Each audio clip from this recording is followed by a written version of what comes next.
തൂക്കുകയർ കാത്തിരിക്കുന്ന നിമിഷപ്രിയയ്ക്ക് അന്ന് യഥാർത്ഥത്തിൽ എന്താണ് സംഭവിച്ചത്? 2008 നിമിഷപ്രിയ ഭർത്താവുമൊത്ത് യമനിലേക്ക് പുറപ്പെടുന്നത്. തൻ്റെ തൊഴിലായ നേഴ്സ് ജോലിക്കാണ് അവർ രണ്ടുപേരും കൂടി, ഭർത്താവും ഭാര്യയും കൂടി യമൻ രാജ്യത്തേക്ക് പുറപ്പെടുന്നത്. അവിടെ ഏകദേശം 3 വർഷക്കാലം, അതായത് 2012 വരെ അവിടെ ജോലി ചെയ്തതിന് ശേഷം അവർ മടങ്ങി വന്നു അവരുടെ നാട്ടിലേക്ക്, അതായത് പാലക്കാട് ഉള്ള അവരുടെ വീട്ടിലേക്ക് മടങ്ങി വരുന്നു. അവിടെ കുറച്ച് നാൾ, അതായത് 2013 വീണ്ടും യമനിലേക്ക് തന്നെ ജോലിക്ക് തിരിച്ചു പോകുന്നത്. ഈ തിരിച്ചു പോകുമ്പോൾ ഭാര്യയായ നിമിഷപ്രിയ മാത്രമാണ് ജോലിക്ക് തിരികെ പോകുന്നത്. ഭർത്താവ് അന്ന് പോകുന്നില്ല. അതിന് കാരണമുണ്ട്. അവർക്ക് അവിടെ ജോലി ചെയ്തുകൊണ്ടിരിക്കുമ്പോൾ തന്നെ ഇവർക്കൊരു ആഗ്രഹമുണ്ടായി. അവരുടെ സാമ്പത്തിക ഭദ്രത ഉറപ്പുവരുത്തുന്നതിന് വേണ്ടിയിട്ട് അവർക്ക് ഒരു ക്ലിനിക്ക് സ്വന്തമായിട്ട് യമനിൽ തുടങ്ങണമെന്നുള്ള ഒരു ആഗ്രഹമുണ്ടായി.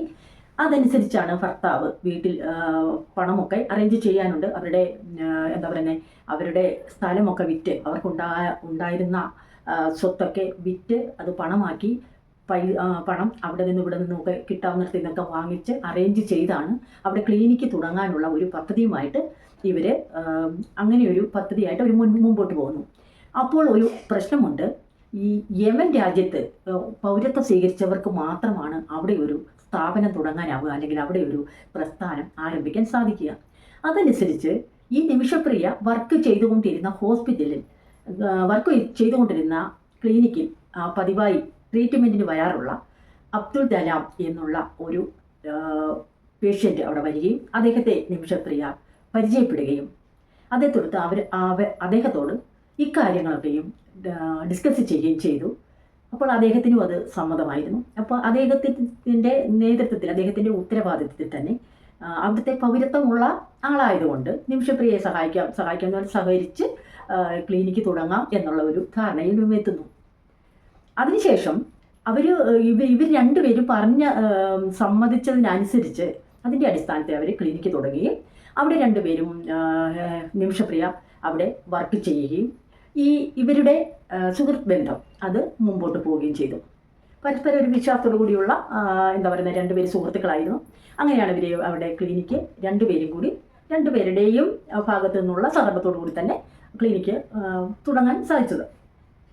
അങ്ങനെ കുറച്ച് നാൾ മുൻപോട്ട് പോയി കഴിഞ്ഞപ്പോൾ ഈ ഹലാലിൽ നിന്നും വളരെ മോശമായിട്ടുള്ള പെരുമാറ്റം ഉണ്ടായതിനെ തുടർന്ന്, അതായത് പീഡിപ്പിക്കാൻ ശ്രമിക്കുന്നു, അതുപോലെ തന്നെ നിമിഷപ്രിയയുടെ കയ്യിൽ വെച്ച് ഉണ്ടായിരുന്ന പണമൊക്കെയും തൻ്റെ പേരിൽ തന്നെ ആകണം എന്നുള്ള രീതിയിലുള്ള റെക്കോർഡുകളെല്ലാം ഉണ്ടാക്കുക, അതുപോലെ നിമിഷപ്രിയയെ വല്ലാതെ മാനസികമായി ബുദ്ധിമുട്ട് വരുന്ന തരത്തിലുള്ള പീഡന ശ്രമം എല്ലാം നിമിഷപ്രിയയ്ക്ക് അംഗീകരിക്കാൻ പറ്റാത്ത പല കാര്യങ്ങളും ഈ ഹലാൽ എന്ന് പറയുന്ന പാർട്ട്ണർഷിപ്പ് കൊടുത്ത ആളുടെ ഭാഗത്തുനിന്നുണ്ടായി.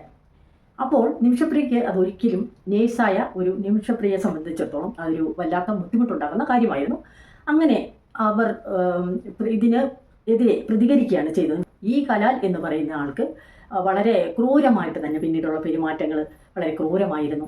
നമുക്കറിയാം, യമൻ എന്ന് പറയുന്ന ഒരു രാജ്യം പോലെയുള്ള സ്ഥലത്ത് മലയാളിയായ ഒരു പെൺകുട്ടി ഒറ്റപ്പെട്ട് പോയി കഴിയുമ്പോൾ അവിടെ പിന്നെ എന്താണ് സംഭവിക്കാൻ സാധ്യത എന്നൊക്കെ നമുക്ക് ആലോചിച്ചാൽ ഊഹിക്കാവുന്നതേ ഉള്ളൂ. ആ സാഹചര്യത്തിൽ എന്ത് ചെയ്യണമെന്ന് അറിയാതിരിക്കുന്ന ഈ സാഹചര്യത്തിൽ നിമിഷപ്രിയ തൻ്റെ ഇൻറ്റിമേറ്റ് സുഹൃത്തായ ഒരു പെൺകുട്ടിയോട് കാര്യങ്ങളെല്ലാം വിശദമായി പറയുന്നു. അപ്പോൾ ഈ കൂട്ടുകാരിയുടെ യഥാർത്ഥ സാഹചര്യം മനസ്സിലാക്കിയ ആ പെൺകുട്ടി ഈ നിമിഷപ്രിയയോട് പറഞ്ഞു കൊടുക്കുന്നു, മയക്കുമരുന്ന് കുത്തിവെച്ച് ബോധം നഷ്ടപ്പെട്ട് കഴിയുമ്പോൾ അവിടുന്ന് പാസ്പോർട്ടും എടുത്ത് നീ രക്ഷപ്പെടുക എന്നുള്ള ഒരു ഉപദേശമാണ് കൂട്ടുകാരിയിൽ നിന്ന് നിമിഷപ്രിയയ്ക്ക് ലഭിച്ചത്. അല്ലെങ്കിൽ മയങ്ങുവാനുള്ള ഒരു മരുന്ന് കുത്തിവെക്കുകയും അതേ തുടർന്ന് ഇദ്ദേഹം മയങ്ങിപ്പോവുകയും ബോധരഹിതനായിട്ട് പിന്നീട് കണ്ടു. പിന്നീട് ബോധം തെളിയുന്നില്ല, മരിച്ച നിലയിലാണ് പിന്നീട് അദ്ദേഹത്തെ ഈ നിമിഷപ്രിയയ്ക്ക് കാണാൻ സാധിച്ചത്. അപ്പോൾ നിമിഷപ്രിയ ഉദ്ദേശിച്ച ഒരു കാര്യം എന്ന് പറയുന്നത് ഇദ്ദേഹത്തെ കൊല്ലാനായിരുന്നില്ല എന്നതാണ് പിന്നീട് നിമിഷപ്രിയയിൽ നിന്നും അറിയാൻ കഴിഞ്ഞ കാര്യങ്ങൾ. ഇദ്ദേഹത്തിൻ്റെ ക്രൂരമായ പെരുമാറ്റത്തിൽ നിന്നും തനിക്ക് രക്ഷപ്പെടാനുള്ള ഒരു മാർഗമായിട്ടാണ് കൂട്ടുകാരി പറഞ്ഞു കൊടുത്ത അതേ മാർഗം സ്വീകരിച്ചത്. ബോധം കെടുവാനുള്ള ഒരു മരുന്ന് കുത്തിവെക്കുകയും അങ്ങനെ ഇദ്ദേഹത്തിൽ നിന്ന് പാസ്പോർട്ട് എടുത്ത് തൻ്റെ നാട്ടിലേക്ക് രക്ഷപ്പെട്ടു വരിക എന്നുള്ള ഒരൊറ്റ ആയിരുന്നു ഈ നിമിഷപ്രിയയ്ക്ക് ഉണ്ടായിരുന്നത്. പക്ഷേ കാര്യങ്ങൾ അവിടെ കൊണ്ടൊന്നും തീർന്നില്ല. നിമിഷപ്രിയ വിചാരിച്ചിരുന്നതിനേക്കാൾ, കാരണം ഈ കുത്തിവെക്കുന്ന ഇയാൾക്ക് ഇദ്ദേഹത്തിന് മദ്യപാനവും മയക്കുമരുന്നും അതുപോലെയുള്ള ദുശീലങ്ങളൊക്കെ ഉണ്ടായിരുന്ന ഒരാളായിരുന്നു. അതുകൊണ്ട് തന്നെ ഇദ്ദേഹത്തിൻ്റെ ശരീരത്ത് ഈ ബോധം കെടുവാനുള്ള ഈ മരുന്ന് കുത്തിവെച്ച് കഴിഞ്ഞപ്പോൾ അദ്ദേഹം പിന്നെ ബോധമില്ലാതെ, ബോധം തെളിയാതെ തന്നെ മരിക്കുകയാണ് ഉണ്ടായത്. ഈ സംഭവം കഴിഞ്ഞപ്പോൾ ഭയപ്പെട്ടുപോയി നിമിഷപ്രിയ, ഭയപ്പെട്ടുപോയി. ആൾ മരിച്ചു എന്ന് തോന്നിയപ്പോൾ നിമിഷപ്രിയയ്ക്ക് വല്ലാത്ത ഒരു പരിഭ്രാന്തിയോടുകൂടി തന്നെ എങ്ങനെ ഈ ബോഡി അവിടെ നിന്ന് മാറ്റാം, അല്ലെങ്കിൽ എങ്ങനെ ഇദ്ദേഹത്തിൻ്റെ ബോഡി എവിടേക്കാണ് മറ്റുള്ളവരറിയാതെ അത് മാറ്റി അത് മാനേജ് ചെയ്യുന്നെന്നുള്ള രീതിയിൽ ഒരുപാട് ആലോചിച്ചു. പെട്ടെന്ന് കിട്ടിയ ഒരു തീരുമാനമനുസരിച്ച്, പെട്ടെന്ന് തോന്നിയ ഒരു നിമിഷപ്രിയ അവിടെ ഉണ്ടായിരുന്ന ഒരു വാട്ടർ ടാങ്കിലേക്ക് ഈ ബോഡി വാട്ടർ ടാങ്കിലേക്ക് മാറ്റുന്നതിന് മുമ്പായിട്ട് കഷ്ണങ്ങളാക്കി മാറ്റുവാനുള്ള എളുപ്പത്തിന് വേണ്ടിയിട്ട്, ഇത് കാരണം 85 കിലോയോളം ഭാരമുള്ള ഹലാലായിരുന്നു. അവിടെ നിന്ന് നമുക്കറിയാം നിമിഷപ്രിയയ്ക്ക് ആ ആളെ മാറ്റുവാനായിട്ട് ഒറ്റയ്ക്കൊന്നും പറ്റുന്ന ഒരു കാര്യമല്ല. അതുകൊണ്ടായിരിക്കണം നിമിഷപ്രിയ ഇത് കഷ്ണങ്ങളാക്കി നുറുക്കിയാണ് ഈ ഹലാലിൻ്റെ ബോഡി വാട്ടർ ടാങ്കിലേക്ക് മാറ്റുന്നത്. അങ്ങനെ നാളുകൾ കടന്നുപോയി. ഈ ഹലാലിനെ കാണുന്നില്ല. അങ്ങനെയുള്ള അന്വേഷണത്തിലാണ് പിന്നീട് ഈ കൊലപാതകം തെളിയുന്നത്. യമൻ പോലുള്ള ഒരു രാജ്യത്ത് ഒരു കൊലപാതകം നടന്നു കഴിയുമ്പോൾ, അതുപോലെ കാരണം എന്താണെന്ന് വെച്ചാൽ ഇത്രയും ക്രൂരമായ ഒരു കൊലപാതകം, കാരണം കരുതിക്കൂട്ടിയുള്ള ഒരു കൊലപാതകം പോലെ, കരുതിക്കൂട്ടി എന്ന് പറഞ്ഞാൽ കൊലപാതകത്തിന് ശേഷം പെട്ടെന്ന് അത് ബോഡി മാറ്റി. അപ്പോൾ കരുതിക്കൂട്ടി ആലോചിച്ച് നിശ്ചയിച്ച് ഉറപ്പിച്ച് ചെയ്ത ഒരു അടിസ്ഥാനത്തിൽ അങ്ങനെയാണ് രേഖകൾ പോകുന്നത്. അങ്ങനെ മാത്രമാണ് ഈ കേസിൽ അവിടെ കോടതിയിൽ എത്തിയിരിക്കുന്ന കേസ്. അപ്പോൾ പിന്നെ ഇതുപോലെയുള്ള ഒരു കൊലപാതകം നടത്തിയ നിമിഷപ്രിയയ്ക്ക് യമൻ പോലുള്ള ഒരു രാജ്യത്ത് ഉണ്ടാകാവുന്ന ശിക്ഷ എന്ന് പറയുന്നത് വധശിക്ഷയാണ്. അപ്പോൾ നമുക്കറിയാം, നമ്മുടെ മലയാളിയായ ഒരു നേഴ്സ്, അവർ ഒരുപാട് സ്വപ്നങ്ങൾ നെയ്തു കൂട്ടിയായിരിക്കും സാധാരണ ഒരു കുടുംബത്തിൽ ജനിച്ചു വരുന്ന നിമിഷപ്രിയ നേഴ്സായിട്ട് ജോലിക്ക് പോകുന്നു. സാമ്പത്തികമായിട്ട് കുറച്ച് ബുദ്ധിമുട്ടുള്ളത് കാരണമായിരിക്കുമല്ലോ കുട്ടികളെയും ഭർത്താവിനെയും എല്ലാം വിട്ട്. പ്രായമായ ഒരു അമ്മയുണ്ട്. അങ്ങനെയുള്ളൊരു സാഹചര്യത്തിലാണ് ഇത്രയും ദൂരേക്ക് ജോലിക്ക് പോകുന്നത്. അവിടെ തനിക്ക് ഇതുപോലുള്ള പീഡനങ്ങൾ അനുഭവിക്കേണ്ടി വന്നപ്പോഴാണ്, ആ സാഹചര്യത്തിൻ്റെ അടിസ്ഥാനത്തിലാണ് ഇതുപോലുള്ള ഒരു കൊലപാതകം അവിടെ നടത്തേണ്ടി വന്നതും ചെയ്തതും ഒക്കെ. നമുക്കറിയാം 100% തെറ്റ് തന്നെയാണ് ഈ നിമിഷപ്രിയ ചെയ്തിരിക്കുന്നത്.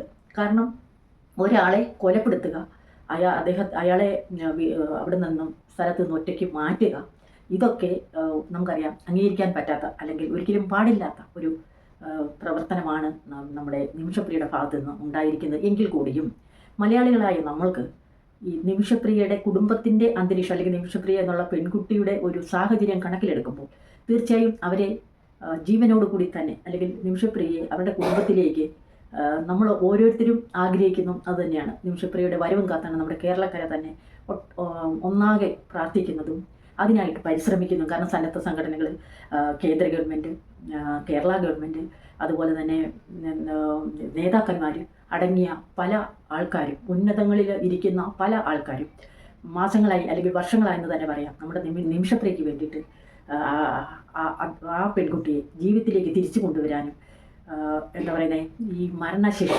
ഒഴിവാക്കി നാട്ടിലേക്ക് മടക്കി കൊണ്ടുവരുവാനുമുള്ള തീവ്രമായൊരു പരിശ്രമത്തിലൂടെയാണ് നമ്മുടെ കേരളം ഒന്നാകെ നിന്നുകൊണ്ട്, ഒറ്റക്കെട്ടായി നിന്നുകൊണ്ട് വളരെയധികം പരിശ്രമത്തിലൂടെ കടന്നുപോയിക്കൊണ്ട് നാളുകളായിട്ട് ഇരുന്നതിൻ്റെ ഫലമായിട്ടാണ് ഇപ്പോൾ ഈ നിമിഷപ്രിയയുടെ കൊലപാതകം, നിമിഷപ്രിയയുടെ വധശിക്ഷ കോടതിയിൽ നിന്നും റദ്ദാക്കിക്കൊണ്ട് കേസ് അവധി നീട്ടിവെച്ചുകൊണ്ടുള്ള ഒരു അറിയിപ്പാണ് യമനിൽ നിന്ന് ലഭിച്ചിരിക്കുന്നു എന്നുള്ള ഒരു വാർത്തയാണ് നമുക്ക് അറിയാൻ കഴിഞ്ഞത്.